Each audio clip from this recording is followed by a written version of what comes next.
some telemarketing company, Florida Getaways. I'm good. So,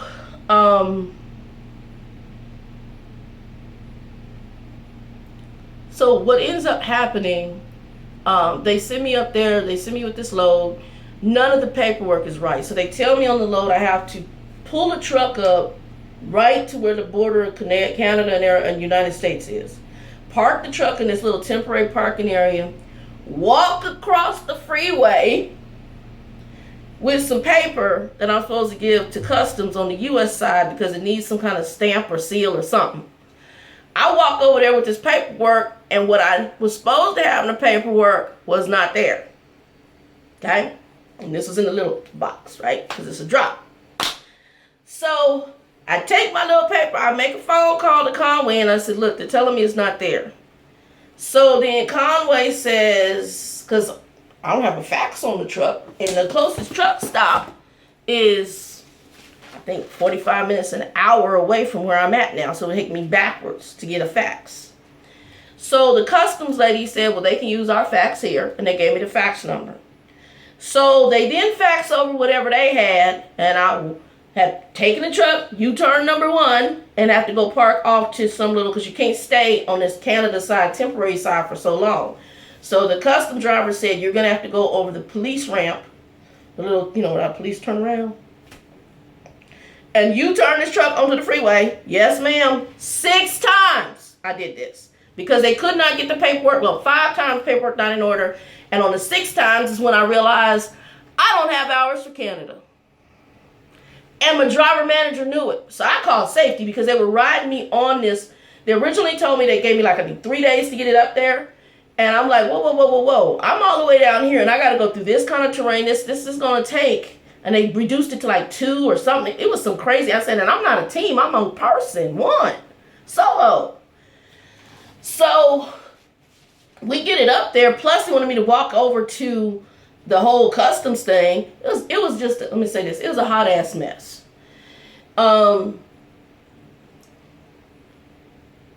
Literally that paperwork did not come in for almost, I went back 3 times even the next day, and finally on the next day it came in. It was correct about midday. By the time I was able to cross into Canada, and thank God, because I used to do this. I used to not switch my logs till I did right at the crossing. God be working on me. He be working with me. Something says switch your logs now. And I switched into Canada. It said minus 100 and some odd hours. Okay? I'm not lying. I was like, so I called safety. I'm like, look, you guys rode me on this load all the way up here. You have the capability. I worked in an office to see what's going on with your trucks. You know, I love driving, but this is insanity. And she said, who sent you up there with this? Because he knew I shouldn't even been on that load until I had reset for Canada. Okay? So next thing I know, he puts me on hold. He makes a phone call. He says, Shannon, somebody will be calling you. My driver manager called me laughing. Oh, Shannon, I told the planner I didn't think you had hours. The hell you mean you think? You looking at the screen. You know I don't. You guys gave me a day load the day before. That was the day I should have reset. So the only thing I could think is, did you guys think I was going to be dumb enough to do what I normally do, which I normally did, cross into Canada and switch those hours? And I didn't. So now after you turn the truck the 6th time, at this point, me and Canada are done. But you couldn't work for Conway at the time and have an option. They had a note, you had to drive Canada. And it's not that I didn't like driving Canada. It was my experience was so bad, and this crazy behind woman called me laughing on the phone. Who does that? You've risked. First of all, you should not have to U-turn the truck. Honestly, you should. I mean, it can happen depending on the circumstance that you're in. But there are certain companies that will terminate you no matter what for you turning the truck, even if law enforcement tells you to, because in their view, you put everything at risk. And you really do. You really do. It's very dangerous. You got cars coming up to the Canada border. What if somebody wasn't paying attention to the speed limit and would have T-boned that trailer? I'm at fault because I shouldn't be U-turning the truck, even though I got permission from the Canadian side. I had no other choice. It was because there's you either go to Canada and be illegal or you U-turn, which ain't good. So either way, I'm between a rock and a hard place. So at this point, I'm done. They send me telling me to drop the load in Utah. Then what they try to do is take that off me and tell me to take another load up into Canada. No, we're done. Your load's going to go drop in Utah, and this truck is on its way back to Arizona to your yard in Phoenix. And so we ended on that note, and yeah, I was not happy. But they did put me eligible for reconsideration, and I don't know if it's due to that story or due to everything. If they monitored it, because there was Qualcomm messages going back, there was phone conversations. Shannon was done. And at that point, I had decided that if I come back into trucking, which like I said, it kills me. There is a 50,000 driver shortage right now, and trucking is trying to say, well, we're trying to figure out what's wrong. Why we can't attract drivers? Well, there's a lot of reasons. And if you really want to know, to me, a forum should be held with your drivers. Not a couple of people in offices in the business suits trying to figure out why drivers aren't happy. That's not what you need to figure out. There's a lot of things wrong with it. And I could lay out a laundry list, from the fact you don't have APUs on your truck, to the fact there's no refrigerator on the truck, to a lot of the lifestyle issues that happen because of the health issues, because you're not doing these things, from the way drivers are treated and disrespected. I mean, I heard some stuff over the road that was insane at how some drivers were talked to. The driver manager driver relationship, that should be a partnership. It is not this person's over you. It is a partnership. You need me to get the loads there to make your bonuses and whatever money you need. So we need to have a partnership. Basically, I had one driver tell me my driver manager works for me. And that's a good way to look at it.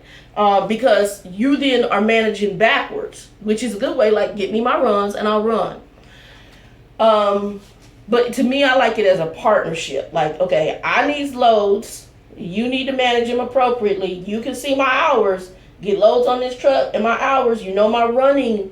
Because everybody has like a running, what I call the running, what's the word I want to use for it?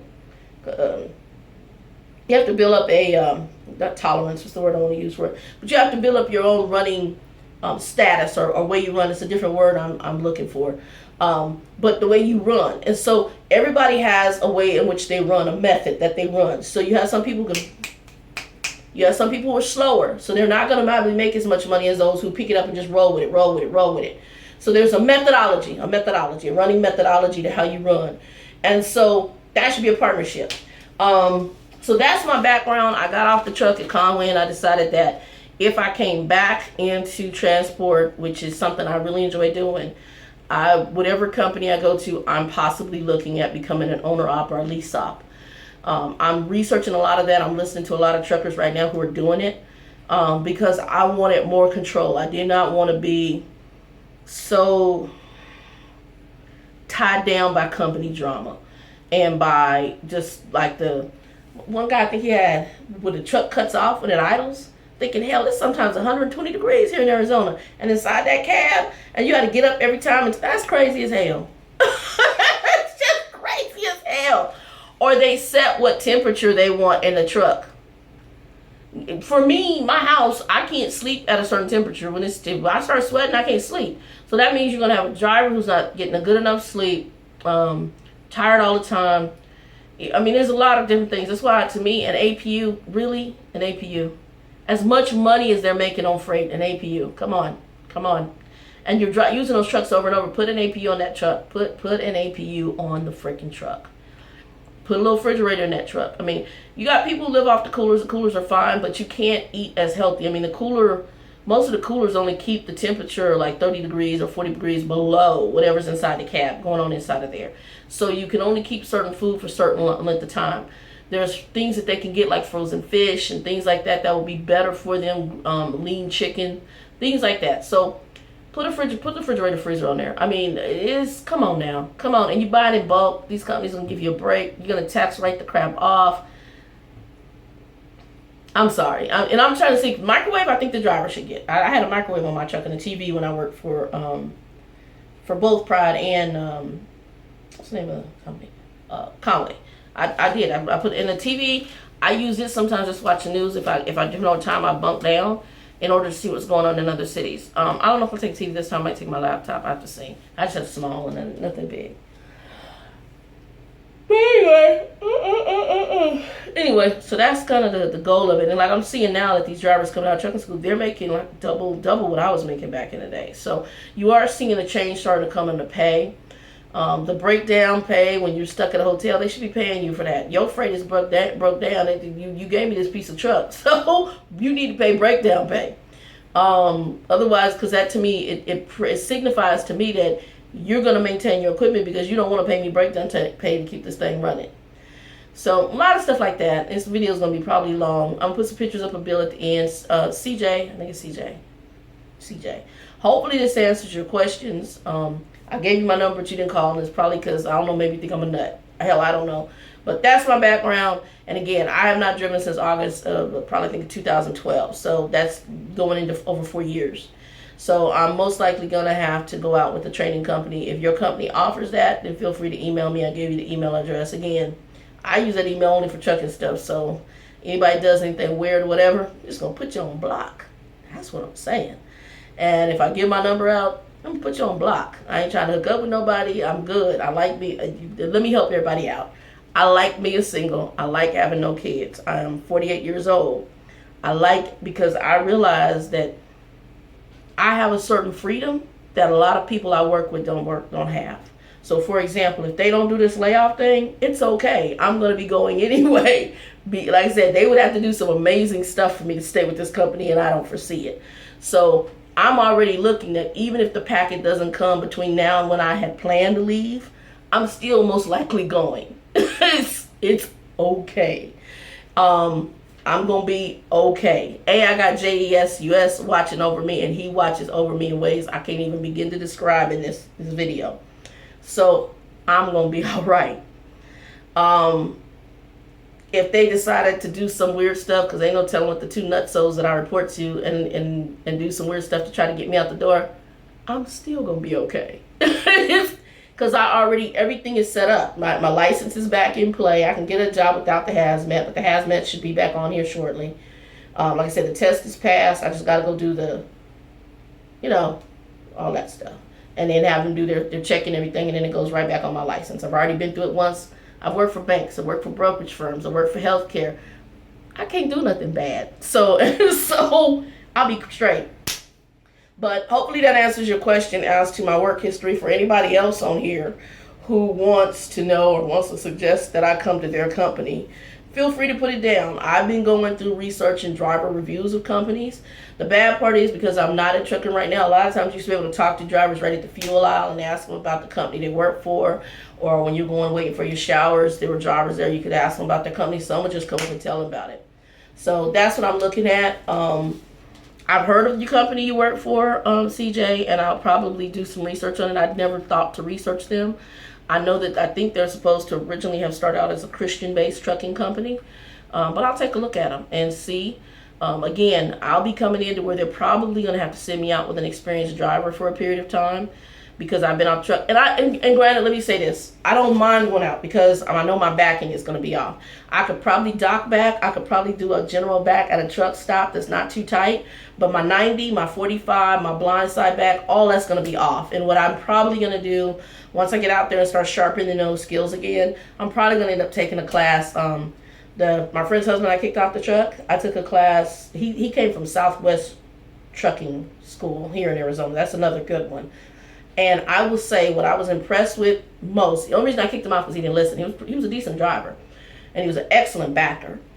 The only reason I kicked him off because he didn't listen. And I tell you things for a reason. He was driving that truck like he was having fun, like it was. And you should enjoy your drive, but it was like he was on a roller coaster ride. He's a little odd anyway. So I was like, bruh, this is not a roller coaster ride. We are going over a bridge, and there is a drop. And when you come out this curve, don't you ever take this curve again. And I'm the type of trainer. You see that curve says 65, you drop this truck at least 5 to 10 miles below what it's telling you. The posted speed limit is for the vehicles, and especially in curves. Now, let me say this. You can take it at that if you know what you're carrying, you know how you're loaded. But that posted vehicle, the posted speed limits on turns, curves, anything is really for vehicles, for cars, for four-wheelers. It's not for trucks. you have to assess whether it's safe enough for you to go that speed limit or not. That's the best way to say that. So I don't think I'm skittish. I'm just very cautious about what I'm carrying, how it's loaded, and how I turn, drive, whatever, because that's where you have a problem. Anyway, and your stopping distance. You need to know how heavy you are for stopping distance. But that hopefully answers the question background. This is going to be a little long. I'm going to put Trucker Bill's pictures in here. Peace.